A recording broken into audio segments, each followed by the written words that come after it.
I tried it earlier. Oh. It's hard to bend the mic. Okay. Yeah. Hello, everyone. We're going to get started. If you could please find your seats, and we're going to start our program for this evening. Hello again. My name is Derek L. Cottingham. My pronouns are she, they. I cover entertainment and culture news in Los Angeles, and I am one of this year's Curve Award recipients for Emerging Journalists, a collaboration, a joint venture with the NLGJA and the Curve Foundation. Congratulations. Thank you. My name is Matt Petrillo. My pronouns are he and his. I'm currently the Director of Communications at my alma mater, Temple University, but I was a reporter here in Philly for the last 5.5 years. Yeah, I just left 2 weeks ago. So still consider myself a journalist, and now on the dark side, as they call it. Speaking of Philadelphia, you know what time it is? It's time for trivia. First question. One of the many bridges here that crosses the Delaware River from Philadelphia into New Jersey is named after what gay poet? Does anyone know the answer? Not if you're from here, though, because that's an easy one. Who's how not about from here? over here in the back? I saw the hand raise. Yes? Yes, that's correct. The answer is Walt Whitman. Second question, in 2017, the Philly Pride flag got 2 new stripes on its rainbow flag. What colors were they? Black and brown. Yep, black and brown to represent Philly's Black and Latino communities. Congratulations to our trivia winners. We have a few little prizes for you all. But if you did not win a prize now, don't worry, there'll be more prizes tomorrow.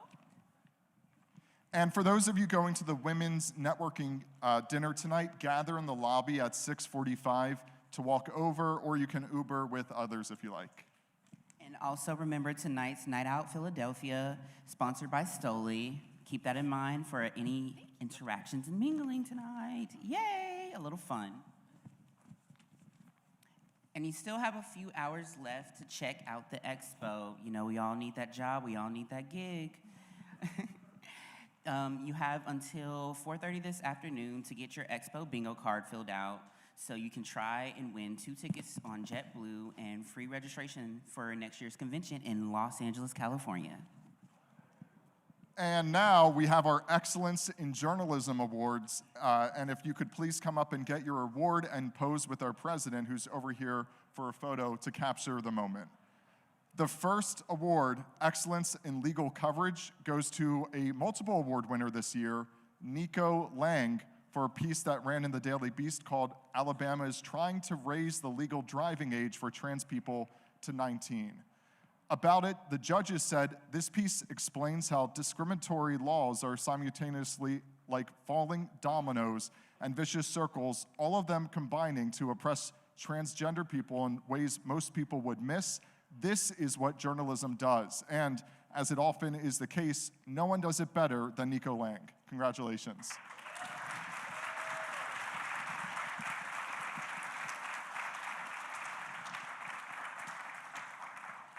Congratulations, Nico. Our next award this afternoon is for Excellence in Feature Writing.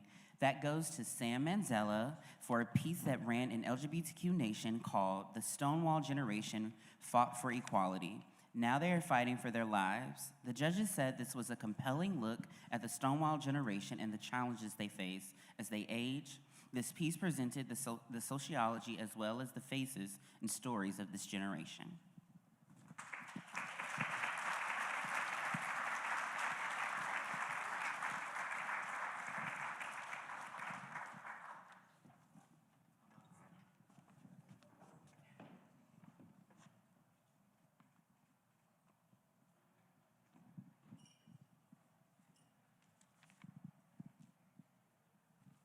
Congratulations. Our final award for this afternoon is the Excellence in Column Writing, and it goes to lifetime member LZ Granderson for his work at the Los Angeles Times. The judges noted that Elsie's columns use evocative language and sage rationale to remind us of the diversity of LGBTQ+ communities and how we touch on all areas of society, from sports to music to medicine. Congratulations.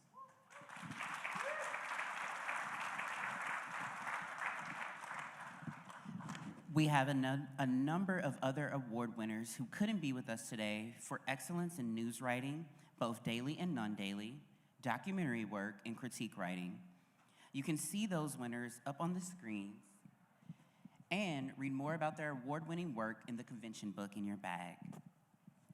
And we're grateful to have a long partnership with General Motors for their sponsorship of this afternoon's plenary session. Here to share a few words as part of GM's continued partnership is Christian Dante White, an artist, actor, and producer who currently serves as an ambassador for Mr., an online PrEP and STI testing platform. Oh, okay. He's on gay time. So we'll hear from him in a second, but let me quickly introduce today's moderator. And as I do, if the panelists would like to come up and get settled, that would be great. Today's moderator is Chris Geigner, the award-winning creator of Law Dork, the go-to source for legal reporting and analysis. If you want to know anything about the Supreme Court, Chris is your source. He's an attorney as well as a journalist. He's the former legal editor at BuzzFeed, and he was named the Sarah Petit LGBTQ+ Journalist of the Year by this organization in 2012 and Journalist of the Year in 2014. Chris, take it away.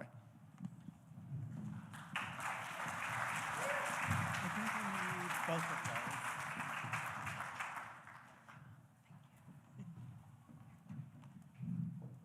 Hello, everybody. Can you hear me? There we go. We are very lucky to be here today to talk about the backlash that we have seen over the past 2 years and before then, but particularly in the past 2 years in the courts and the classroom, and have an incredible panel to help us discuss that. First, just to expand a little, my name is Chris Geigner. I run the Law Dork newsletter that comes out of my blog that some of you in this room remember from the olden days. And I am really grateful to be able to be here to talk about these issues. It's something that I spend a lot of time at Law Dork covering, where I obviously focus on what's happening in the courts, which is expanding and going to be, I think, a big part of the coming year. So a little pitch for Law Dork, you should definitely make sure that you're signed up. To get us underway, we're going to start immediately to my right with Piper Hutchinson, who is going to talk to us a little bit about the underlying reality of what has happened with our attacks on expression, both in the classroom and across our communities. Thanks, Chris. Hi, everybody. My name is Piper Hutchinson, pronouns she, her. I'm a reporter for the Louisiana Illuminator, which is a Bureau of State's newsroom. I'm based at the Capitol covering legislation, but my official beat is higher education. As I've settled into the position, I've kind of expanded that more into an academic freedom beat, and I'm going to tell you a little bit about that because that's kind of the issue we're all here to talk about. I really kind of began my career in political journalism covering tenure policy. And from there, I pivoted to other academic freedom issues. It started with our version of the Don't Say Gay bill, which has not become law yet, although I imagine that will change next year as we are about to elect a far-right governor. Then I turned my attention to libraries, and I started writing about libraries because that man, Attorney General Jeff Landry, set up a tip line for people to support instances, or to report instances of taxpayer-funded sexualization of children in libraries. And I know this is kind of a gloomy panel, so afterwards, if you need a pick-me-up, I recommend you go look up the story I did after he released the first 6,000 complaints to me. activists spammed it with the entire script of the Bee Movie hundreds of times. But from there, things kind of went crazy. Y'all may have seen the AP reporting about 1,200 book challenges that were filed across the nation. Well, 192 of those were filed in one parish in Louisiana. Most of these challenges were filed by one person or members of the far-right advocacy group that she runs. They were all copy and pasted, indicating that she had not read any of the books. They said the books violated state material harmful for minors law and that they needed to be removed from the library or put in a restricted section. And since then, I've covered book challenges all across Louisiana. But the library issue didn't stop at the local level. That tip line I mentioned was used to formulate a report warning about sexually explicit books in libraries.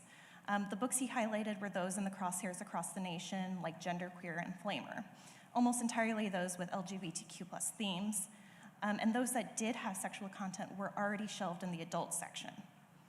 Along with the report, he announced legislation filed by an ally of his that requires libraries to adopt certain policies that restrict minors' access to certain library materials or risk losing their funding, and that was passed and signed by our Democratic governor.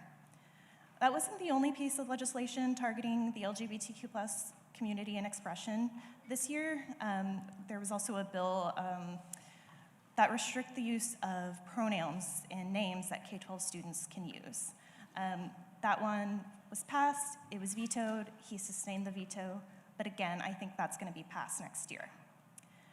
There are more attacks on academic freedom going on that don't explicitly impact the LGBTQ+ community, but I think that they're worth noting because the moral panic that is creating this backlash to LGBTQ+ expression is also targeting other groups that are disfavored by the far right. I've covered all of these issues as kind of part of one big beat. And people kind of look at me funky when I say the two biggest issues on my beat are tenure and picture books. But all of these things I've mentioned boil down to one central idea, which is that our institutions of learning, whether they're kindergarten classrooms, libraries, or college lecture halls, are places of power, and people have realized that if they can control education, they can control everything. It's done under the guise of protecting children. Invoking the innocence of children is an extremely powerful political tool because who can argue against protecting children? That concept, particularly when invoked in educational settings, has been a common thread in moral panics throughout history, and we're going to hear more about that later. But the counter to that, of course, is that these bills and policies don't protect LGBTQ+ children or other minority children. So as a watchdog journalist, I kind of saw this common thread, and I decided that this needed to be covered as one big movement rather than 100 little movements. Library boards and school boards have traditionally been covered by local journalists, and where those communities actually still have local papers, they're doing a really great job. But that coverage kind of needs to be supplemented.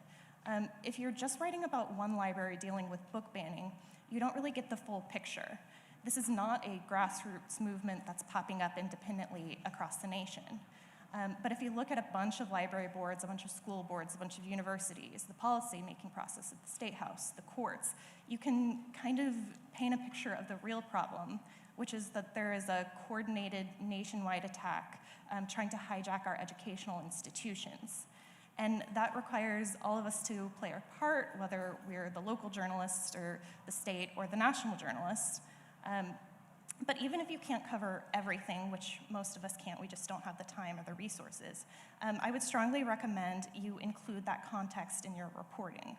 Highlighting the national commonalities and coordination is important to hold the forces behind this accountable, because it's not just a matter of holding one school board accountable, it's a matter of highlighting how that school board is working as part of a national system and holding that system accountable. That's it for me. Thanks a lot, Becca. And I think that this is something that we're seeing, as I think Piper illustrated quite clearly, in states, obviously, that are Republican trifecta states that have both a Republican House and Senate and a Republican governor, but we're seeing whether it's a trial run for when they have a Republican governor or just to do it.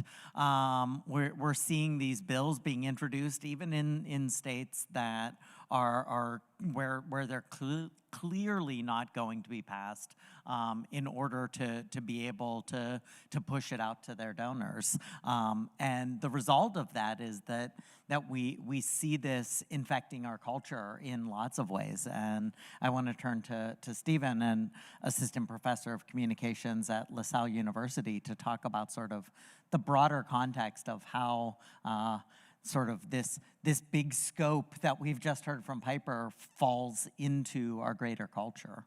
Sure. Good afternoon, everyone. My name is Stephen Juenmal. I use he, him pronouns. I am an assistant professor of communication at LaSalle University here in Philadelphia. I was a journalist for several years, transitioned into PR, so I get the dark side. And then I transitioned to higher education, which is a dark side. I'm in my second year at LaSalle, and part of the reason I got into higher education is because when I was in PR, there are some reporters that just don't get it right. And I was working actually for an LGBTQ plus nonprofit.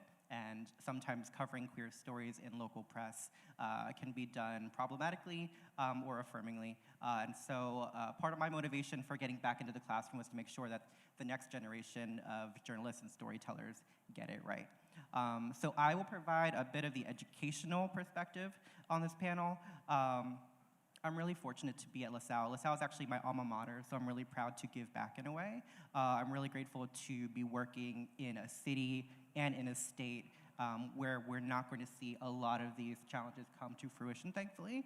That wasn't always the case when I was a student at LaSalle. I was closeted. I wasn't exactly sure if I could be my full self in the classroom. And that really, legal issues weren't really something that factored into my thinking.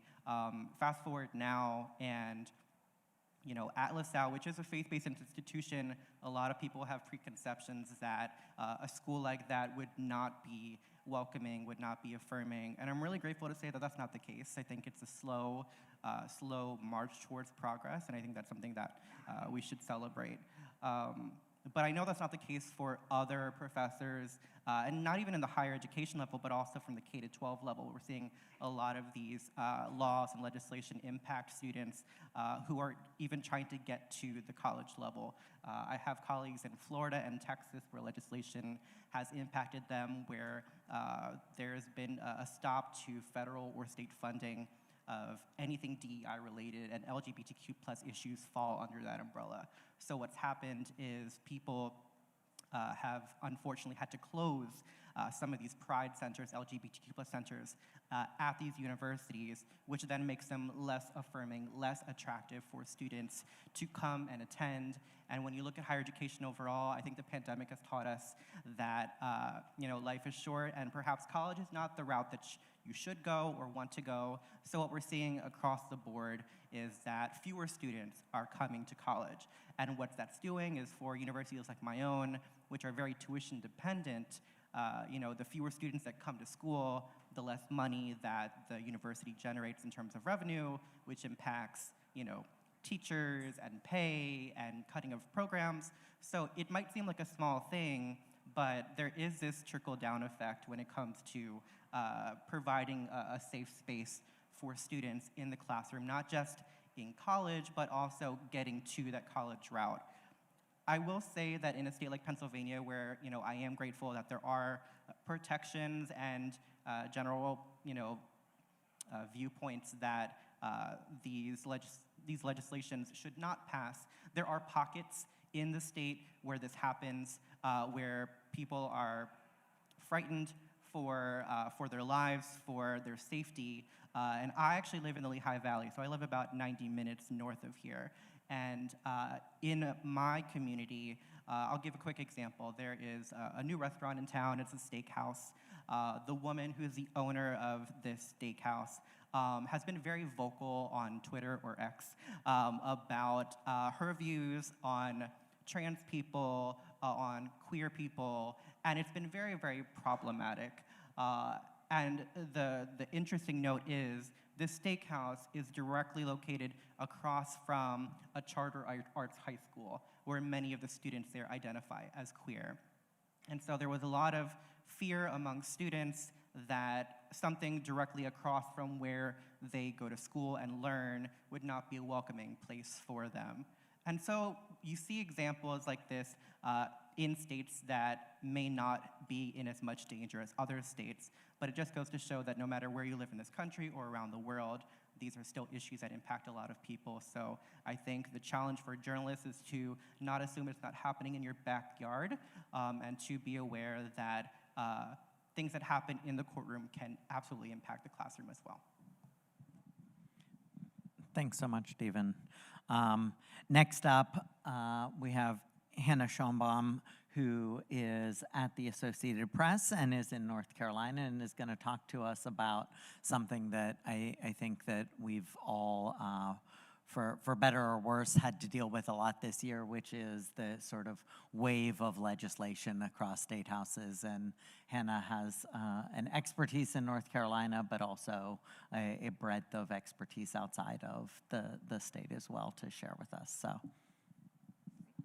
Thank you. As Chris mentioned, my name is Hannah Schoenbaum. I'm a reporter in the North Carolina State House for the Associated Press. I also work with some of my colleagues who are here today on a broader beat team under the State House umbrella at AP that tracks legislation impacting LGBTQ communities and youth, in particular this year, across state houses around the country. So we're doing a lot of legislative tracking and also working to identify emerging trends popping up in states that are either working to ban care or ban education related to LGBTQ plus topics, but also on the flip side, states that are working to protect access to care and make sure that they're a safe and affirming place for trans youth and their families when they're seeking refuge. And so I feel like this year has been a phenomenal crash course in that for me, and also an opportunity to connect with a lot of young people and their families. I get to see these bills coming to fruition through the whole legislative process in the State House and get that first look at the conversations happening there. We see a lot of young trans and queer kids who come pour their hearts out at the State House every week. A lot of times, you know, we're a legislature that's dominated by a Republican supermajority, and so you often see these young people come up there, tell a devastating story. I'll sometimes see lawmakers who are on their cell phones at the time, or kind of just quickly move them along on to the next vote. Sometimes we don't even have time for public comment when it comes to those bills. They'll try to cram them in, or they'll push them right through overnight, and it'll be a long day of coverage at the State House and lots of protests outside, but a lot of times I've seen that lawmakers appear to not want to face the large population of people who are protesting these bills at state houses. And so it's just being in such a purple state demographically been interesting for me to see that perspective when a lot of people who are probably reading the news outside of our state just see North Carolina as yet another place that's passing these bills. But that's not all the time indicative of what the broader population thinks or just how much opposition there is to these bills. So as I mentioned, we have a Republican supermajority in our state legislature. The interesting thing about that is that we did not start the legislative session with a Republican supermajority. As many of you might have heard, we had a longtime Democrat who had deep familial ties to the Democratic Party come out and switch to the Republican Party earlier this year. And that really opened the door to a lot of the legislation that was gaining traction in other states but had not previously gained traction in North Carolina, partially because they didn't have the numbers, but also because North Carolina tends to, you know, teeter on the line of whether or not they want to push the most extreme legislation in either direction. And so this was kind of the first time that we had seen this large wave of legislation that was pretty far right in North Carolina since HB2 passed. That's the original bathroom bill, for those who do not know. And that kind of served as the blueprint for all of the present anti-trans legislation that we're seeing in state houses across the country. And we've even had lawmakers discuss that very openly during House and Senate floor debate about how this is the place that served as the foundation for that. And since then, we've kind of sat on the sidelines. And now this is the first year where we've really seen that action take hold. In the same day this year, a very, very long night for reporters and for lawmakers as well as activists who were there, they overrode our Democratic governor's veto of a bill that related to pronouns. It's one of those bills I'm sure many of you have heard other conversations about, a forced outing bill, which would require teachers or school administrators to inform parents before they call a child by a different name or pronoun than is indicated on their records. And that's kind of grouped in there with a curriculum ban on gender and sexuality discussion in K through 4 classrooms. At the same time, they also overrode the veto of a trans sports ban and a gender-affirming care ban. And so all of this kind of swept the State House all at once, and we're in the immediate aftermath right now. And so my job right now, looking forward, in addition to covering other states, is observing how this is going to impact kids all at once as they're starting the school year in elementary up through high schools. That's typically what I cover. And I'm happy to answer questions later on about what, and hear from you about what you are seeing in your states where maybe these bills have been in effect a little bit longer. Thanks a lot, Hannah. Finally, we have Elizabeth Daly, a reporter with Law 360, who is going to sort of wrap up this opening section by, as others on the panel have alluded to, that was a downer. And that's the reality of what reporting on these issues at this moment is. It's not quite the up moment that we had a few years ago covering these issues. And want to have Elizabeth talk a little bit about one, how we talk about this, and as a journalist, the process of building trust to be able to cover these sorts of stories, because obviously they are very difficult and sensitive to get people to be willing to trust you when particularly when the environment around them is all, as Hannah was saying, where you've got lawmakers who are maybe aggressively opposed to the story that you are trying to share. Elizabeth? Yeah, hi, thank you so much. So I work for Law 360 right now, but I got my start in journalism actually at 11 years old as a youth journalist. And ever since, I've basically been a journalist in one way or another. I've covered breaking news for Reuters, where I covered a lot of the anti-gay things that were going on at the time there. I have covered breaking news for The Advocate, which of course was also a lot of gay stuff. But I just want to echo something that Piper said earlier, that this is sort of not just a one-hinged door, if you will. I was writing an article recently about a suit that was brought by a number of states against FEMA for the National Flood Insurance Program.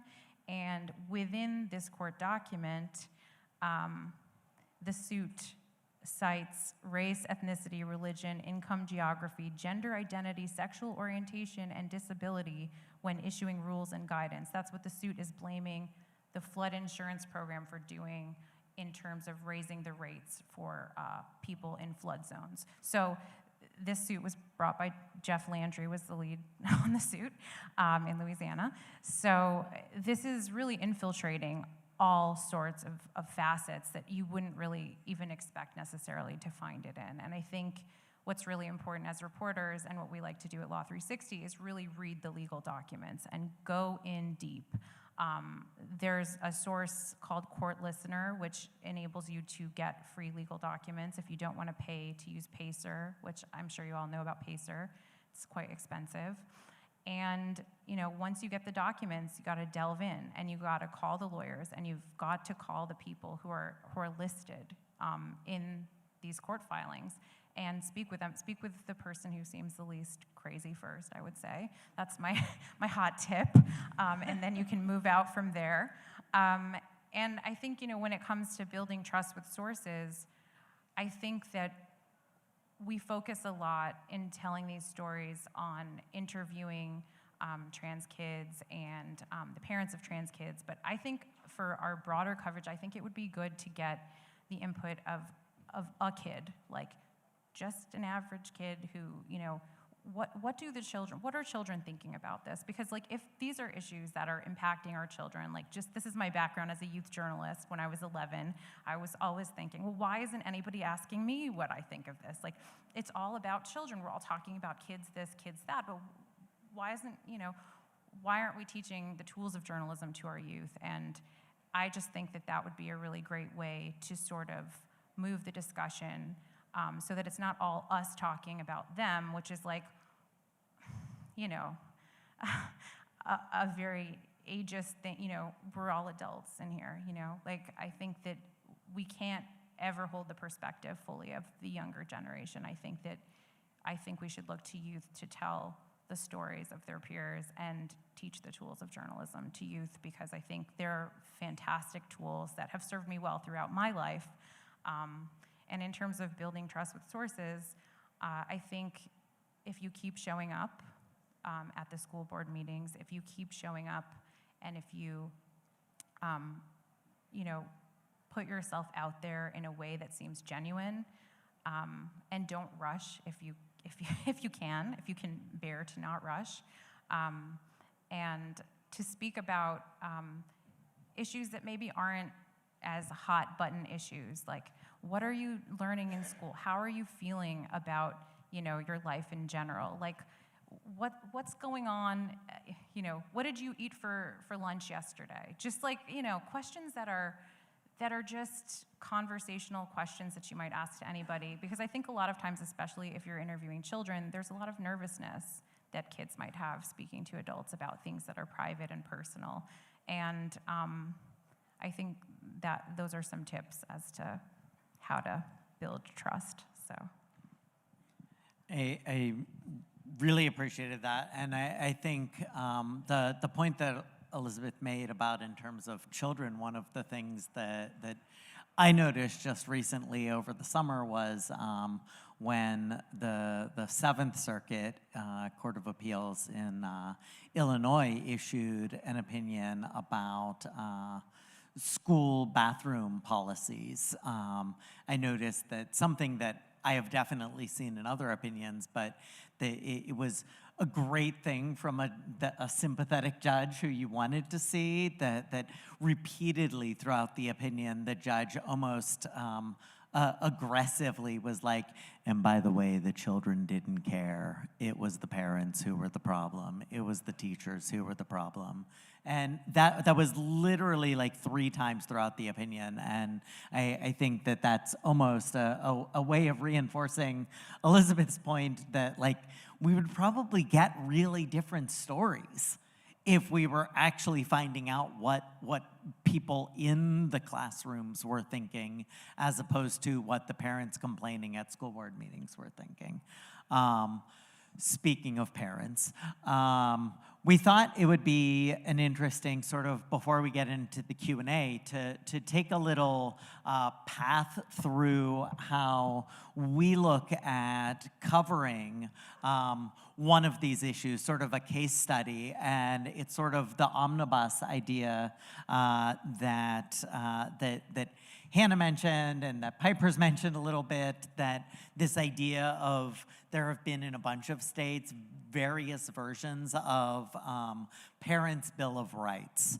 And depending on, honestly, how bad the state is and how quickly they got on the anti-trans bandwagon, some of these states had already passed parts of these bills in the past. Some of them felt that this was the year to do some catch-up. And these are bills that have included things as broad as anti-trans sports bans. They've included versions of Don't Say Gay Trans curriculum limitations. They've included elements in states that didn't have sort of a anti-critical race theory, stop woke in Florida bill. They've included elements of that, which is interesting in reporting decisions because some of these bills are not just anti-LGBTQ bills. They have gotten much broader. A lot of the bills do have this element of the forced outing, and those can involve different aspects. They can involve limitations on pronoun usage. They can involve limitations on names usage. I think we've seen, at least I've seen in 2 states, but there could be more, where memos have actually gone out saying that you cannot use even a nickname of like John if your legal name is Jonathan without the parent's permission. And this is just clearly an anti-trans element that they're like, yeah, we're fine just causing this problem for everybody. They have included certain DEI-related attacks. And I would expect in the follow-up from the affirmative action decision at the Supreme Court this past year that we're going to see even more of those DEI-related attacks either this year or certainly in the next legislative session. And then some of the states, like in Kentucky, they actually combined that just with their gender-affirming care ban. And that came out last week in the Sixth Circuit arguments over the gender-affirming care ban, where they talked about the overall bill and how it proved that there is an animus-related element to this legislation, which might seem obvious to everybody in this room, but hasn't been a significant part of the legal arguments in these cases. And so what we wanted to talk about is a little bit of how we go about approaching these sorts of stories. And for me, what I've done at LawDork and on Twitter, X, /Mastodon, /Thread, /Blue Sky, oh my God. Thank you. It is so rare that I'm in a room where everybody's like, I know. Needing to post everything 4 times, just make up your damn minds, people. Covering these, like part of what I do is try to just set a ground base for other coverage. I know that I am not the New York Times, I'm not the Washington Post, I'm not the AP. But the truth is that I know that almost all of those reporters follow me. And so I want to make sure that if that lawsuit is filed, that there's no excuse for them not to know about it. If that decision comes down, there's no excuse for them not to know about it. And I do think that that is really important for people in this room to think about in your coverage, is that a part of your coverage, yeah, we all want to be like the most read story, the most linked to story, the most talked about story, but part of our jobs can also be to hold other journalists accountable to make sure that stories are in the news that otherwise might not be covered, certainly won't be covered as well as some of us in this room can be covering them. And so that's a part of what I do, whether it is initial policies, sometimes like Andrew Bailey, the AG in Missouri, just a horrible man.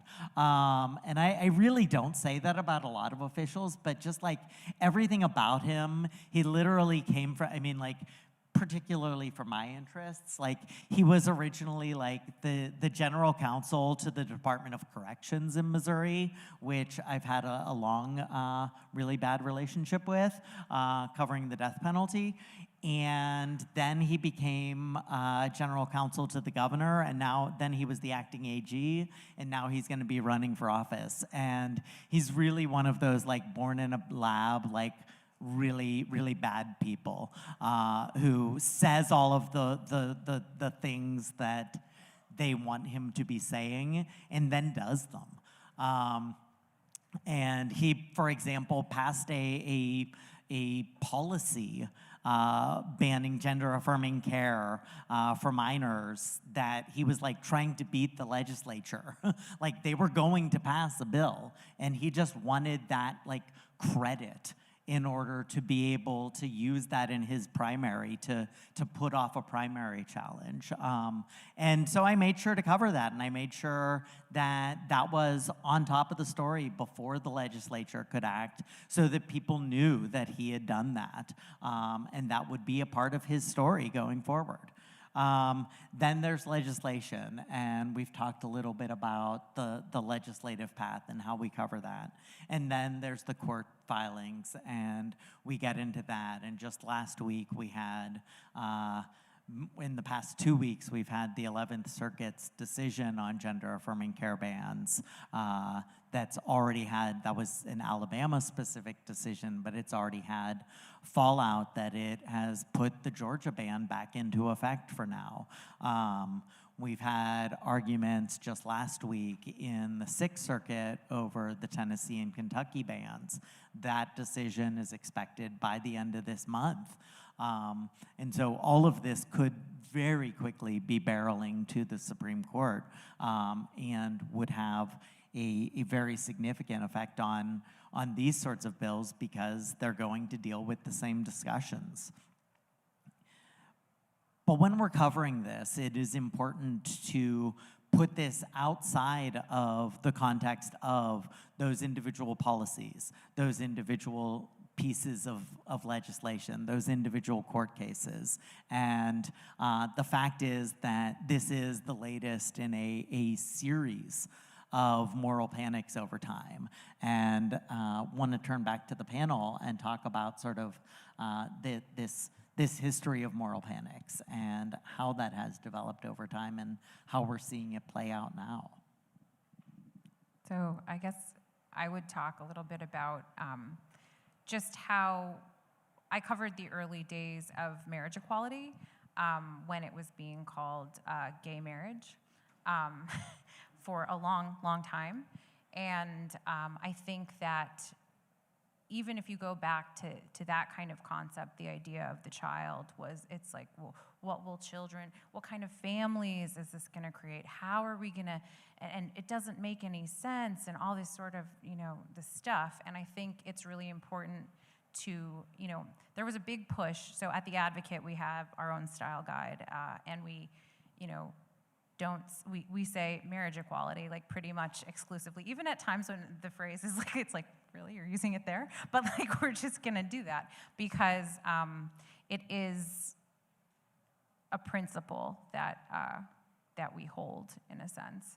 And I think that it's important to think about the way that your words are going to impact your readers. And even if you see something in mainstream media where you're seeing somebody write like parents' rights or something like that, don't, try to explain the concept. As we heard a really good panel from some trans journalists yesterday, and they basically said as much, and I think it's really good advice. Explain the concepts, explain what the people's views are. Don't try to just rely on terminology because people have different views on what the terminology means. And I think that will help get to the heart of the matter of what you're trying to talk about. And I think that, we have seen children being held up as these, like, we need to protect them, these precious children. But I think that's where also speaking to kids is again, so important, because I think once their voices are lifted up, we're gonna have a different idea of what it means to, for example, ban a library book. I know that most of us in here probably wouldn't take too kindly to hearing that, as a kid, we couldn't take out this or that book from the library because, like, once again, some stodgy, old, adult decided that this book wasn't appropriate for us. There's little enough choice that one has as a child, and the democracy of information is very present on the internet. So that also goes to say that these bans are, straw man arguments in a sense, where it's like the access to this information is available on most computers. So anyways, that was a little rambling, but yeah. Yeah. Yeah, just to add on to what Elizabeth said, all of that absolutely correct. What I've heard just in talking to parents, particularly parents who are supporters of a lot of these bills that are restricting education or restricting what kids can do in an educational environment, it seems like they are afraid of this trans contagion at this point. I've seen parents parading around the State House with signs that say, "Don't trans my child," "Don't let teachers trans my child." And just from sitting there and hearing lawmakers speak, Republicans are doing an excellent job capitalizing on the fear and lack of knowledge about the trans community. It's a common playbook, but it's happening again in the sense that a lot of people just haven't had the pleasure of having a trans person in their life. They don't know what it's like to, use they/them pronouns, so they think it's something scary to them. People are afraid of what they don't know, and they're afraid of their kids becoming that thing that they're afraid to not know. And so that's what I've seen as one of these big root causes, and one of the things that Republican lawmakers are using to push this legislation in a lot of their states. And as my fellow panelists have said, this legislation is not unique to any one particular area of the country.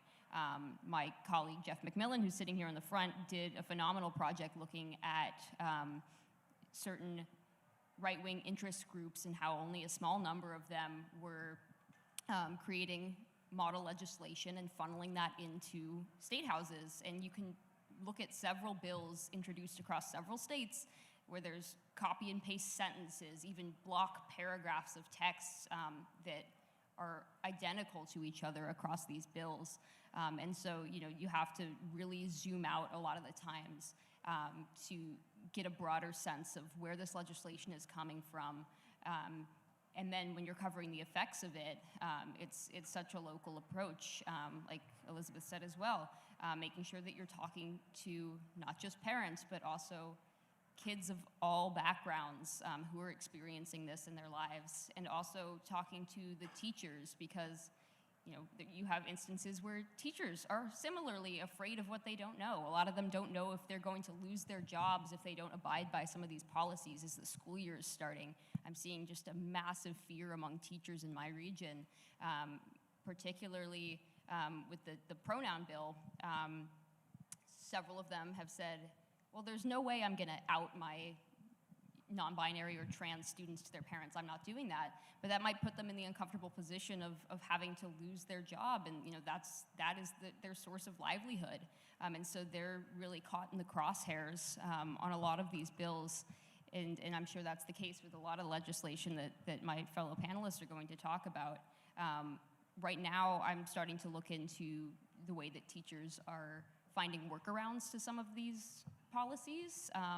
A few things people have told me that they're going to call all of their students by they/them pronouns as just a simple way to not have to out a student who wants to use different pronouns. So they're going to use more general language, or address everyone by pupil or student, or just use last names in the classroom.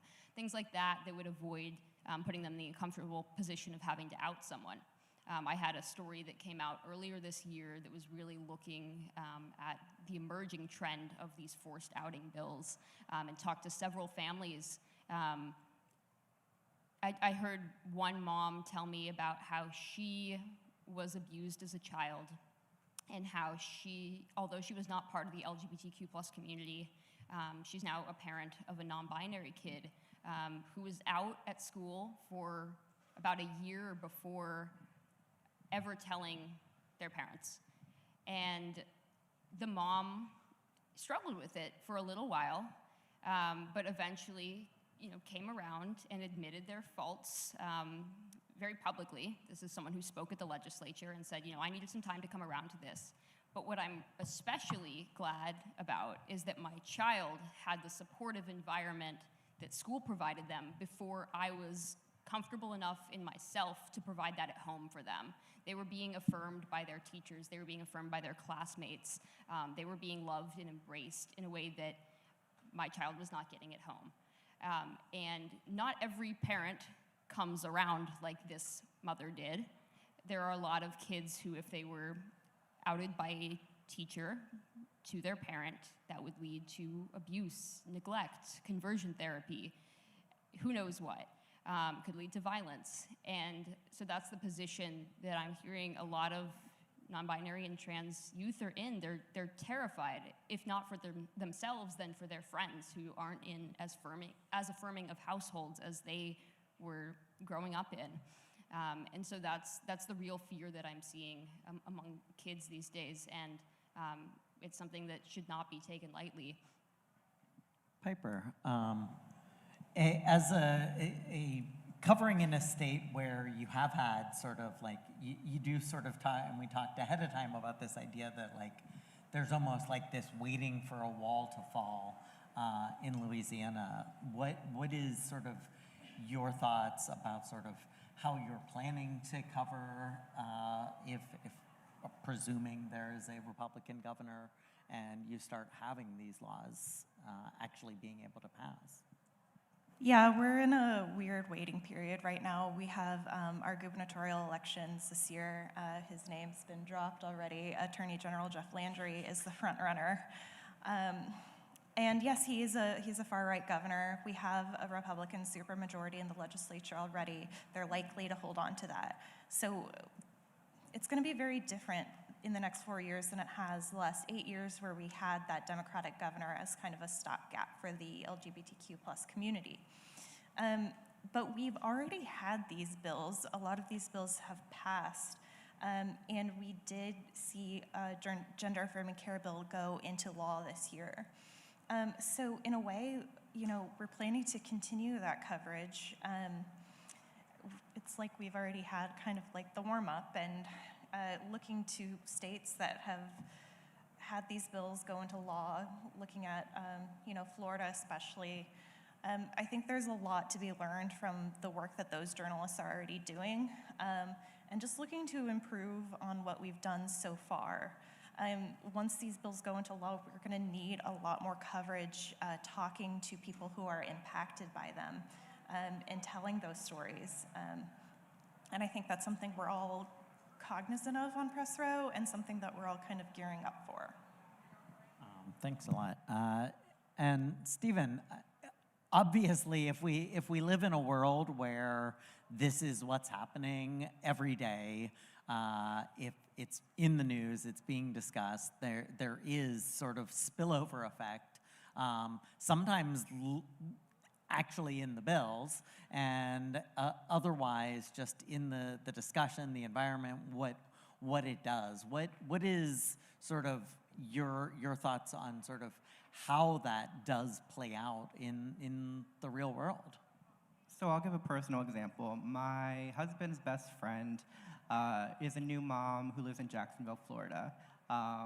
And actually, fun fact, my husband and I were supposed to move back to Florida. We met in Florida, and we were going to move back this summer, but that was a very bad decision, so we decided to stay up here. But we keep in touch with his best friend quite often, and she said when her child is old enough to start school, she's going to homeschool her child. For many reasons, but one of them being the unsafe environment and the uncertainty of safety in public education. So her in-laws are quite conservative, and so when she told her in-laws, hey, I think we're gonna homeschool Declan, they were very excited because they were assuming that she would be shielding her child from woke ideology and CRT. And quite honestly, she's like, no, I'm shielding my child from potentially being harmed in school. And I think there's a story to be told here about the impact of what parents choose for their children in advance of even starting school, because there is such uncertainty, especially in certain states, about the environment that their children will go into. So certainly it's a decision that impacts people even before stepping foot into a school. My husband and I are family planning at some point, and this is something that we think about as well. What state are we moving to? What state is going to have protections for our children? So when we talk about things that may be happening in the legal world, we're also thinking about this from a very personal perspective as well, in terms of where do you choose to live, where do you choose to send your kid to school, what kind of education are they getting, what are the gains and losses of making that decision. We also think about the fact that some of these states, if they choose to withhold federal or state funding from public colleges and universities, then parents have a decision to make, right? So do they send their children to that public university knowing that these services and protections may not be in place? Or do they opt to go the private route, which may be more expensive? And as we know, debt is not being forgiven yet. So there's always a thought of the choices you make to send your kid to school. So there's a lot of things involved in the decision process, and that's why I think that journalists really need to be taking a look at what is happening in the courtroom, because it is impacting families even before their kids are in the classroom. Thanks a lot. One last thing, Elizabeth, you've sort of alluded to it already in talking about marriage, but what is your experience of sort of how this coverage has changed over time? So I first started covering LGBTQ issues, I guess, when I was a breaking news reporter at Bay City News Service in San Francisco, and that was around the time that the first marriages were legalized in the state of California, and then after that, that was rescinded, and everything followed. So I think it's really changed over time in a positive way, in that I think people are paying attention a lot more, and I also think that it's definitely easier to be out as a journalist, which is something that wasn't the case when I was covering marriage equality at that time. And then I think it's only become easier over time. I do know that at times we're probably all going to talk about how it can be personally difficult for us to cover these kinds of issues when it's your life. You're not necessarily going to be completely fine with hearing hate speech that's directed at you exactly. But I guess to lighten the mood slightly, when I was covering breaking news for The Advocate, I was writing about a lot of the anti-gay legislation that was coming around in Mississippi. And some bakers from Mississippi were like, "What's your address? What's your address?" I was like, "Why do you want my address? What is going on?" And then I get this huge box, and I'm like, "What is this? Is this a bomb? What is happening?" And I open it, and it's like a rainbow cake.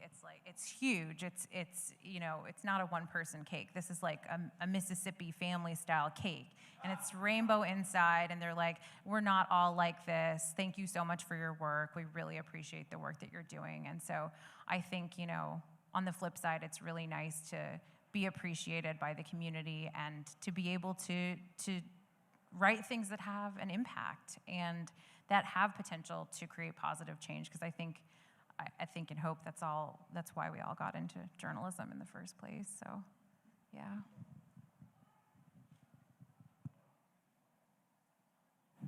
Hello. Whoa, sorry. There we go. It worked. Thank you so much to everybody on the panel for really delving into sort of what is a real tough topic, but one that I think all of us have been dealing with this year and last, and sort of finding our way. Because I think, I mean, I know for me even that I mean, I've been a part of this coverage either as a participant or actually reporting on it since, regrettably, since 1996, since DOMA. And when I was an undergrad in DC. And so I've seen a long pattern of ups and downs and goods and bads on this. So really glad that we could have sort of this breadth of experience and discussion as we go into what is likely going to be an increasingly heavy court time for this, and then, before we know it, the next legislative session. We'd love to open it up to questions. We have some more discussions for us, but before we start the Q&A, raise your hand if you are a practicing journalist. Keep your hand raised if you have a style guide that includes LGBTQ specific elements in your newsroom. Amazing. Well, you all passed. That was our main question. Now, what questions do you have for the panel? Jeff is going to be running around, so. Hi, my name is Miguel Martinez Valle. I'm here in Philly with NBC 10 and Telemundo 62. Thank you so much for the information you're sharing today. So my question is, we talked about centering student voices and really kind of wondering how they're feeling. An issue I ran into at the end, so I guess beginning of the summer, May-ish, I was doing a story on, there was a drag queen that was putting on drag shows with students, and the students were so excited, and they were gonna do this big show at the end of the year, and they really wanted to talk, and I really wanted to talk to them, and the school district was open to it. And so we were having these discussions, but they said last year when this happened for the first time, and it was here in Philly, and Philly's, you know, pretty open, but they were like, after the drag show, people from outside of Philly, people from the community would show up at the school and like kind of target it. And so they were nervous about student safety. What we ended up doing was waiting to air the story until like the day after the last day of school, so the students wouldn't be in that position anymore. But we're gonna come in up, there's gonna be stories that we wanna tell throughout the school year. How do you do it while still maintaining student safety?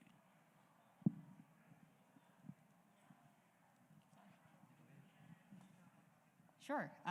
Appreciate your question. I'm sure across the board, these are conversations we're all having in all of our newsrooms, and they're going to take a different form depending on what you do and how you cover things. I mean, being in a visual medium, that might be a little bit different. You might not have the same option of partial or full anonymity that maybe I do as a text reporter.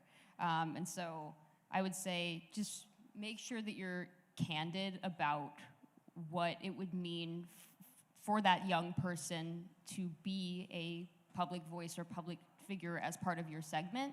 Make sure that you're really explaining that nuance to them so that they understand the risks that they might be taking by appearing in your segment. And I know it might be a little bit harder as a news gatherer. You know, you might have to ask several people for interviews and have them shoot you down. That's kind of been my experience, and that's okay. Every conversation you have is a good conversation, even if it's on background and you're just gathering knowledge. But when I do, personally, as a text reporter who also does try to get visuals whenever possible, you know, we're making sure we're having conversations with the parents.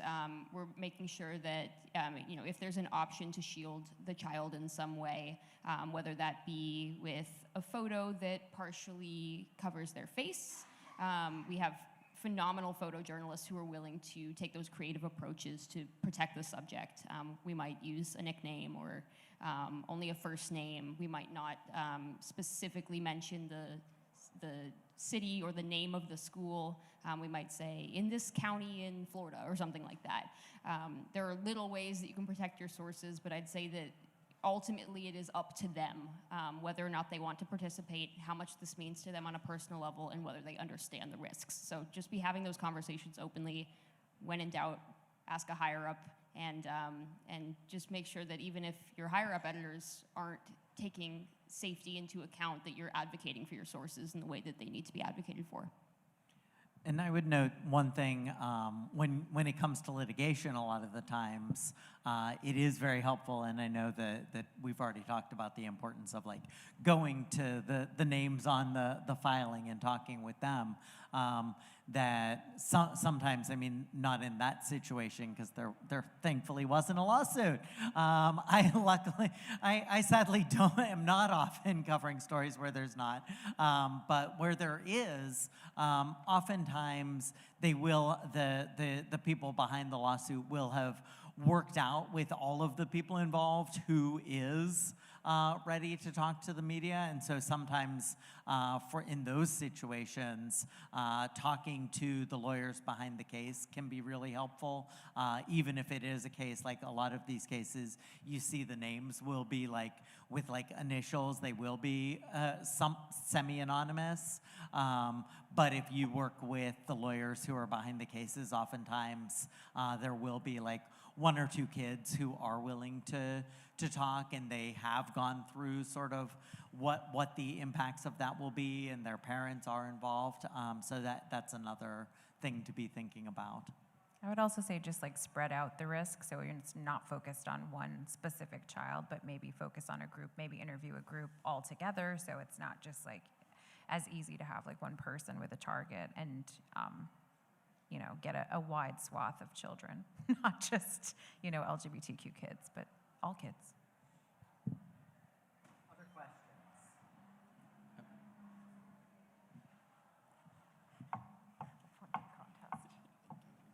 Hello. Oh, hello. Thank you guys for being here. Also, my name's John. I'm a reporter at News 12 Long Island in New York. But my question, you guys, Piper kind of touched on it a little bit, but was kind of talking about the role intersectionality plays in all of this, because obviously for certain communities of color in the community, these types of legislation, court cases, have a larger impact on their lives. And when you try to explain LGBTQ issues to a community in general, there are some communities that have never seen a trans person, let alone maybe a trans person of color or a gay person of color.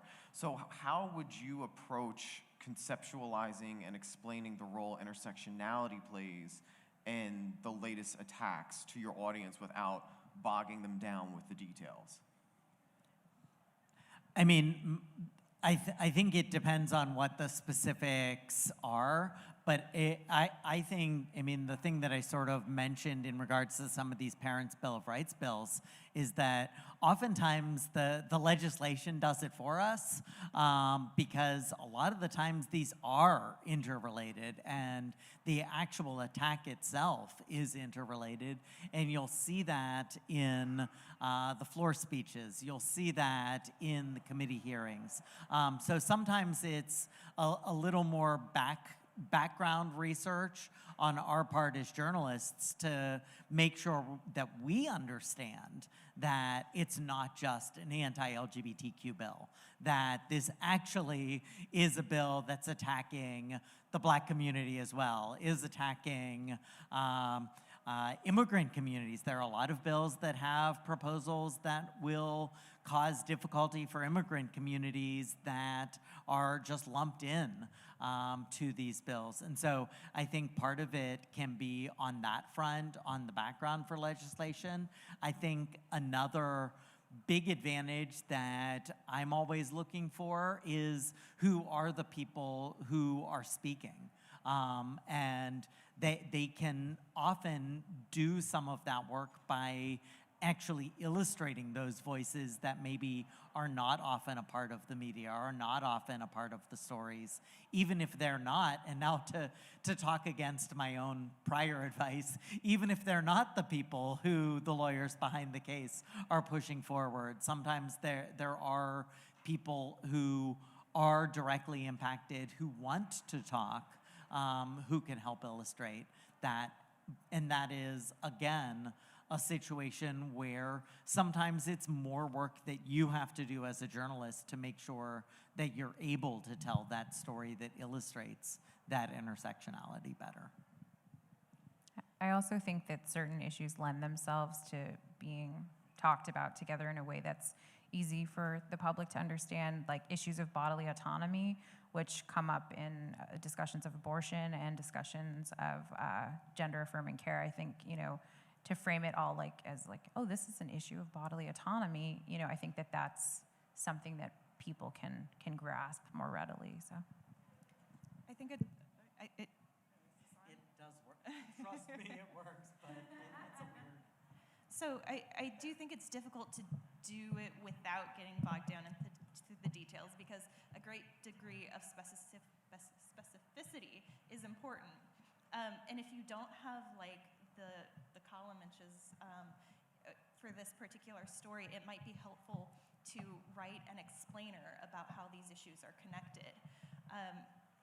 But oftentimes, like Chris alluded to, they're made connected by the activists or the actors involved, like with the Parents' Bills of Rights. But I'm seeing this also in libraries.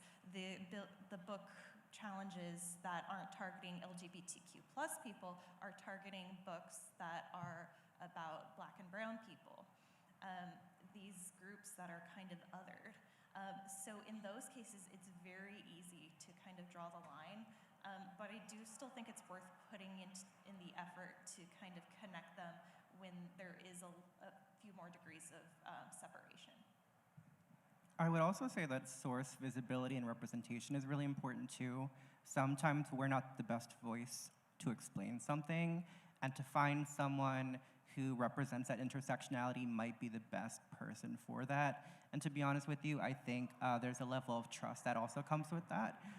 So if you were to find someone who holds these identities and have them explain in their words, how they're feeling and how they navigate things, it might resonate better with viewers and readers. The last Thank thing you. I want to add to that, not to make it a whole panel thing, but it's a great question. Chris mentioned the people who are coming to legislatures or the people who are coming to courts and speaking. I tend to find that the best coverage comes when you push hard to source beyond that.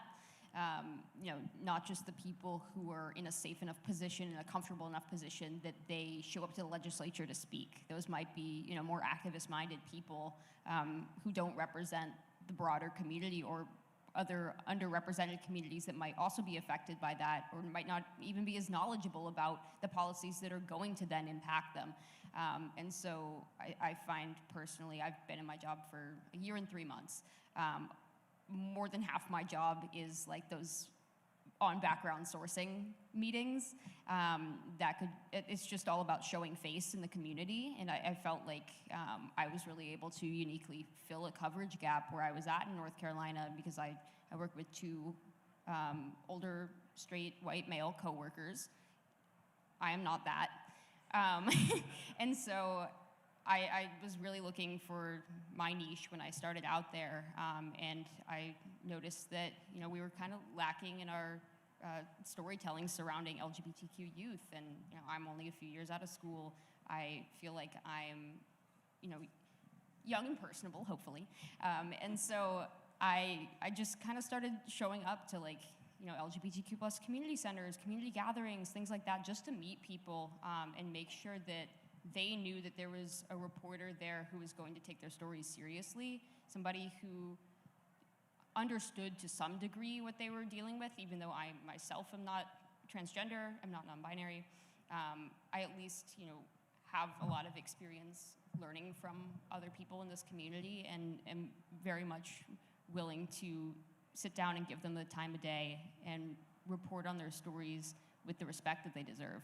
And so those kind of background conversations really got me in the door, so that when breaking news happened, I had somebody who was not just an advocate voice to go talk to. Anybody on this side of the room? Hi, Oh, there we go. Derek L. Cottingham, also a Black trans journalist from the South and an HBCU graduate. Just to your point of your question, I know it may seem it's a little hard for the intersectionality, but a lot of the times, queer people of color are often left out of sourcing in newsrooms. We are there, we exist in all the local communities. There's tons of organizations, but specifically for this conversation, who comes to mind is George M. Johnson, who is an author that is at the forefront of book bans and the court issues that are happening surrounding queer authors and trans and non-binary books because of their book, All Boys Are Not Blue.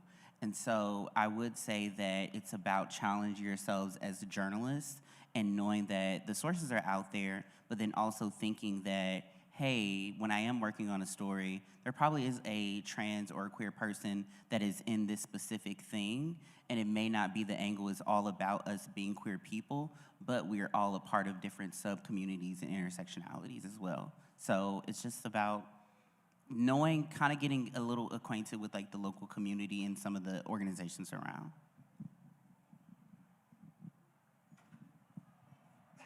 Other questions?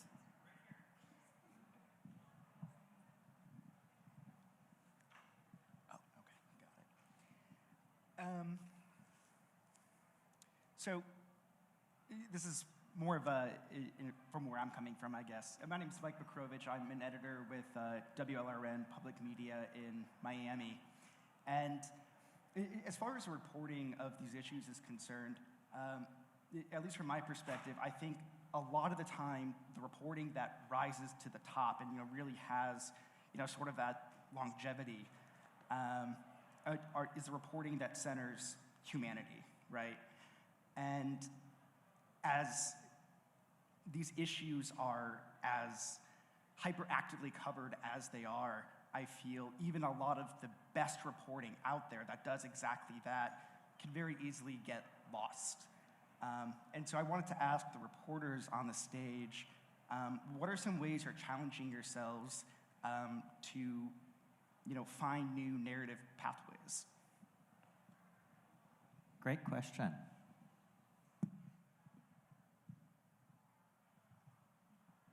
Sure. Go ahead. I'm sure we all probably have similar thoughts here, but something that we as a panel talked about even before we came up here, when we were thinking about what we wanted to be some takeaway points, we talked about not always just centering the negative news all the time. There's just this massive onslaught of that.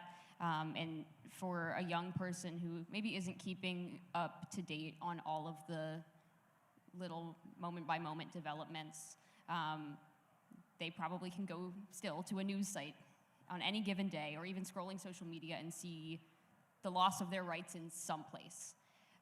And so my news organization at the AP, we've been really challenging ourselves to do enterprise reporting that looks beyond just the legislative actions against LGBTQ plus folks, whether that be profiles on people who are leaders in different community spaces, or advocates that have emerged. We did a great profile during Pride season on, it was a couple profile on Zoe Zephyr and Aaron Reed, and that was one that got a lot of traction, and a lot of people really respected, it seemed, that we decided to do a story that focused on kind of queer joy amid the madness. And that was something that inspired me to keep doing that, and making sure that even as I'm writing these really heavy negative stories, that I'm always looking out for those avenues where people are finding joy and humanity amidst all the powerful work that they're doing on the ground. And that's inspired me on a personal level. We've all talked about how hard it can be to some degree to cover these issues as an affected member of the community. It's something that is hard to leave at the door at the end of the day. You carry that burden with you every day when you come home, and you also are constantly talking to people who you often see yourself in, who are facing the greatest life challenges right now, and you come at it from as objective of an approach as you can, while also realizing that your experiences as a community member are important at helping you tell the story. And so, I'm always looking for joy in my own life and coverage as well.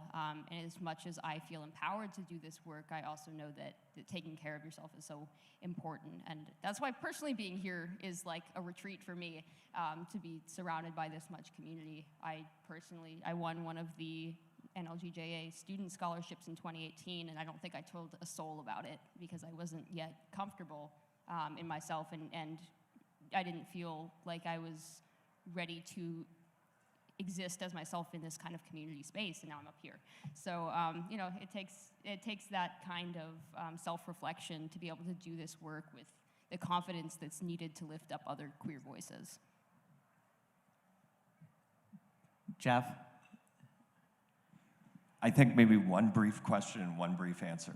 Okay, one brief question, one last question. Where's the last question? Oh, there we go. I think I'm the last question. Hi, I'm Nico Hi. Lang. Hi. Hi. So nice to meet you this way, Chris. Hi. We've only known each other from the internet, so now we know each other in real life. So it's funny, I actually wrote down this question because I didn't want to forget it, and I think it touches on what Hannah was just talking about. So advocates for representation in media often stress the importance of uplifting positive LGBTQ stories that highlight happiness and resilience. Do you think there's space for queer joy in this particular discussion, and how do all of you create it in your own work? I think that is essential, and I think we did get a part of that answer just now. But I think that the ability, I mean, the sad truth of my answer is that part of my version of that answer is some of the queer lawyers out there who I get to know over the course of my work because I basically only cover the courts. And there are just some incredible lawyers out there who are finding these cases, who are finding the amazing types of clients who we're talking about that bring you great stories. And like some of these lawyers have great stories themselves. A lot of these lawyers are queer. A lot of these lawyers have long histories in their communities if they're older, or if they're younger, they like came to this career knowing that they wanted to either be a part of what had been a good moment, or even now want to be a part of fighting this moment. And so for me, I think that's part of the queer joy is through these people who are really saying, you know what, like fuck you, we're gonna do this. But I think that some of the other people have more normal answers to that. I mean, that cake was great, but I think that a lot of it, I feel like queer joy isn't really hard to find, and maybe, I don't know, but I don't know if you all heard about the horrible murder of O'Shea Sibley. But following that, there was a voguing dance party where we overtook a gas station, and you know, I like to, you know, go to those kinds of things and be with community, and you know, the joy is in the fight, I guess. So, you know, for me, I mentioned my coverage of the community that has received 16% of the nation's book challenges, and I was really surprised in that area, which has long been a Republican stronghold. There was a lot of queer joy. There was a big, strong queer community there. They actually just had their first queer float in their Mardi Gras parade. I didn't get to cover it because I don't work on Mardi Gras. But, you know, those voices are central into all of my coverage of those library board meetings because they're there, they're visible, they're not afraid. And so I really like to center those voices. I will say that if you get to go to a classroom like mine, queer joy is very evident. I recognize that I don't work at a school where, you know, queer joy is stifled, but I think it's been incumbent on me to be extra queer, extra jubilant, extra positive and uplifting, and that's having an effect on my students as well. I think seeing someone like me teaching them, specifically journalism, has inspired them to be themselves, to reach out, and to feel more comfortable to bring their authentic selves to the classroom. So I'm aware that it's not in every classroom, but maybe tell a story like that, you know, it kind of counteracts the other examples that we're seeing in the world. And Hannah, the last word. Yeah, one last word. going off of what Steven said, probably should have mentioned this earlier, but I'm a Report for America Corps member, and part of what we do is a service project. My service project is volunteering as a journalism instructor at a public high school in Durham, North Carolina, and it's a really talented group of young students. Go Riverside High, and I find that a lot of my queer joy just comes from being out in the classroom working with them. I would have felt so validated in seeing like a young queer journalist come into the classroom for my high school news magazine. And so just hearing how open they're able to be with me, that's really special, and similar to how it is whenever I talk to other students, not in journalism, but just people who are affected by a lot of legislation I cover. They're kind of shocked to see like a young out gay reporter covering their state, and they just feel so much more comfortable being themselves and speaking their mind to somebody that they see reflecting their experience in a very public way. So yeah, queer joy's all over the place, even in the South, and it's really special to experience it on a level where you're interacting directly with people who are younger than you, but inspire you every day. Thanks so much. Thank you to Piper, Stephen, Hannah, and Elizabeth for sharing an incredible wealth of knowledge. And thank you all for being here. And know that all of us are around. And I think I can speak for everybody saying that they would love, we would all love for any follow-up questions that you have after the session to please talk with us. Thank you all.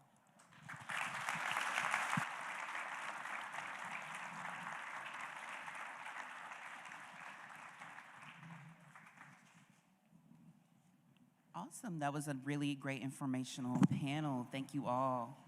So if the panelists can just stick around for a minute to take a picture with the president. Again, you have a few more hours to fill out your bingo card at the expo, so check out some of those great breakout sessions right now and the women's networking dinner tonight. Thank you.